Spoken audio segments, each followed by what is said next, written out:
Bom, amigos telespectadores, estamos começando com o segundo bloco do nosso programa Justiça, Direitos e Obrigações. Na primeira parte do nosso programa, nós tratamos sobre o procedimento de regularização fundiária que é realizado aqui na nossa cidade.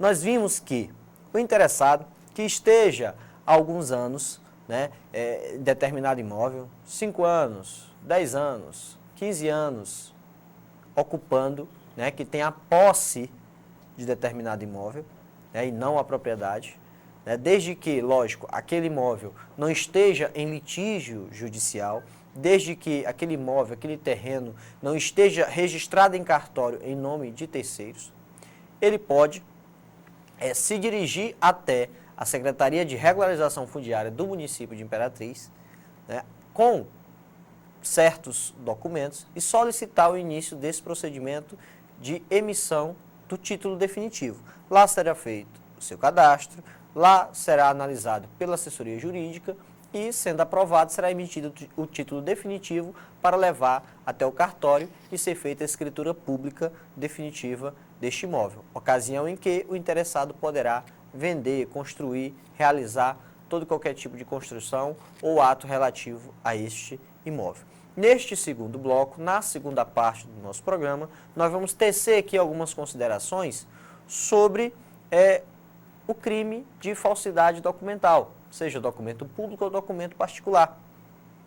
O crime de falsidade documental, seja falsidade de documento público ou falsidade de documento particular, eles estão previstos no rol dos crimes contra a fé pública, no nosso Código Penal.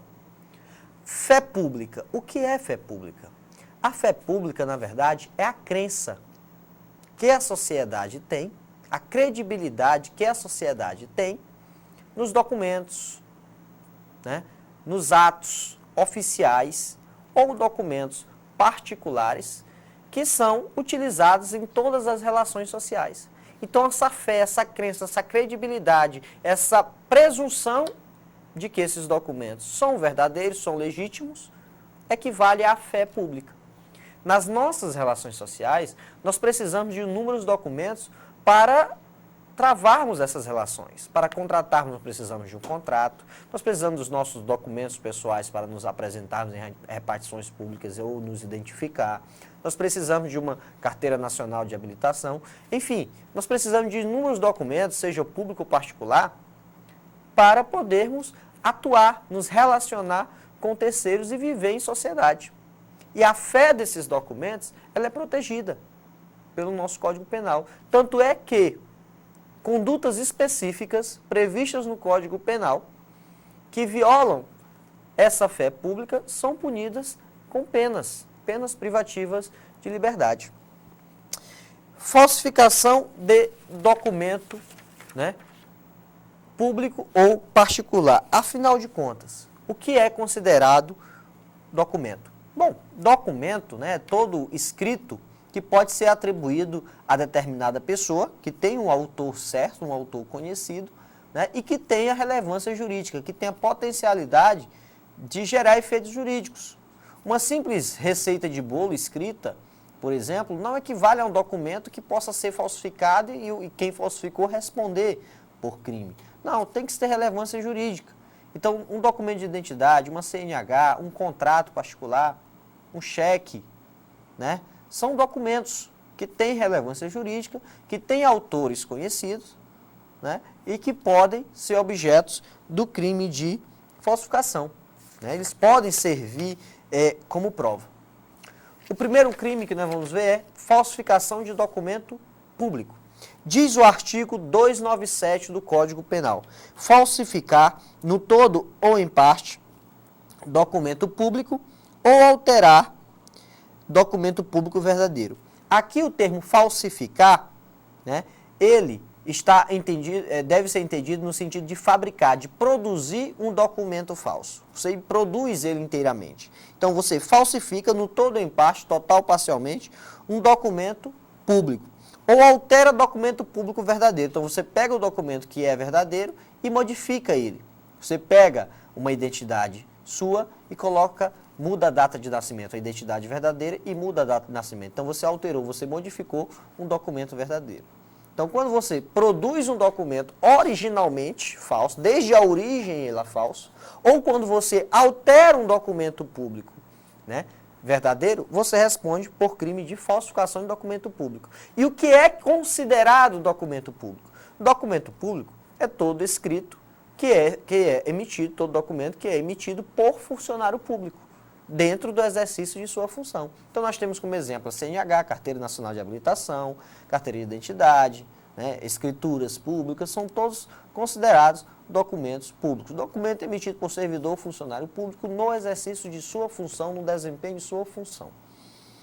A pena para esse crime é de reclusão de 2 a 6 anos e multa. E pode responder por esse crime de falsificação de documento público qualquer pessoa. A lei não exige nenhuma qualidade especial aí do sujeito ativo. Qualquer pessoa pode praticar, não só um funcionário público, mas o cidadão particular também pode praticar, tá? E pode responder por esse crime. Diz ainda o parágrafo 1º, se o agente é funcionário público e comete o crime prevalecendo-se do cargo, aumenta-se a pena de sexta parte. Então, se o agente for funcionário público, não é que só ele pode praticar, mas pode praticar o particular, funcionário público, qualquer pessoa. Mas se o agente, quem falsificou o documento, for um funcionário público, o que vai acontecer? A pena dele vai ser maior.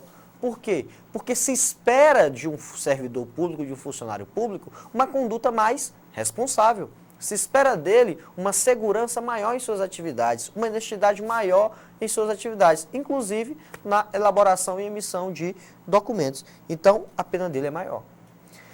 Parágrafo 2º. Para os efeitos penais, equiparam-se a funcionário público o emanado de entidade paraestatal, o título ao portador transmissível por endosso, as ações de sociedade comercial, os livros mercantis e os testamentos particulares. Então, aqui nós temos os documentos que são públicos por equiparação.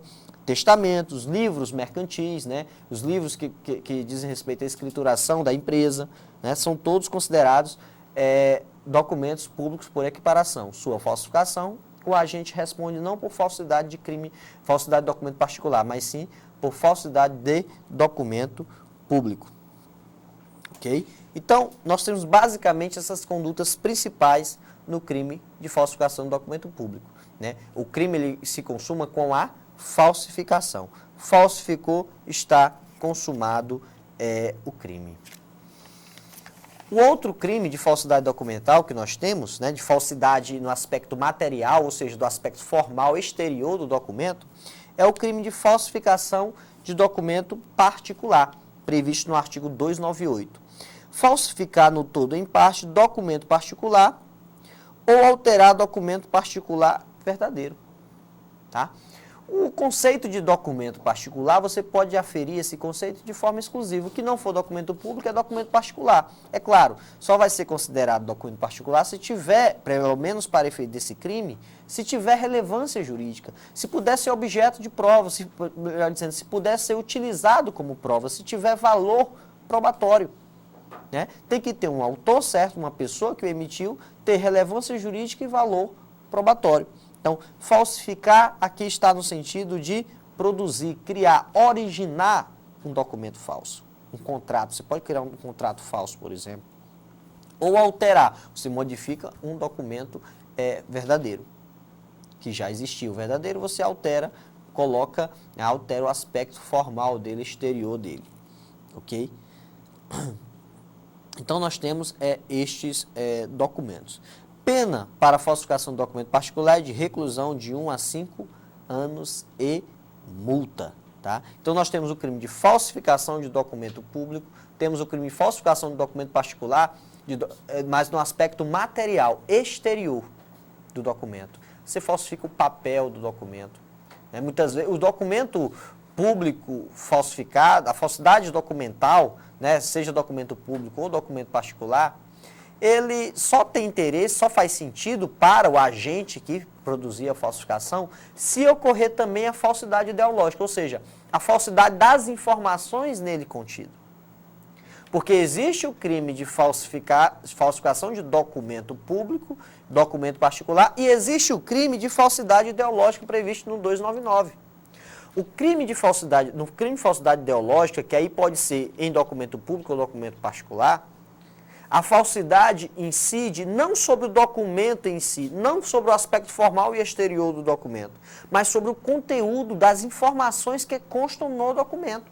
Então, eu posso ter uma carteira de identidade verdadeira, que foi emitida pelo órgão competente, mas a informação que foi postada nela, colocada nela, é falsa. A idade é inverídica, o nome é inverídico. Então, informação falsa, CNH, mesma coisa. Então, existe o crime de falsidade documental, documento público ou particular, e existe o crime de falsidade ideológica previsto no artigo 299, que diz omitir em documento público ou particular declaração que dele devia constar, ou nele inserir ou fazer inserir declaração falsa ou diversa da que devia ser escrita, com o fim de prejudicar direito, criar obrigação ou alterar a verdade de fato juridicamente relevante. Tem que ter potencialidade de dano. Se não tiver potencialidade de dano, não caracteriza crime, tá?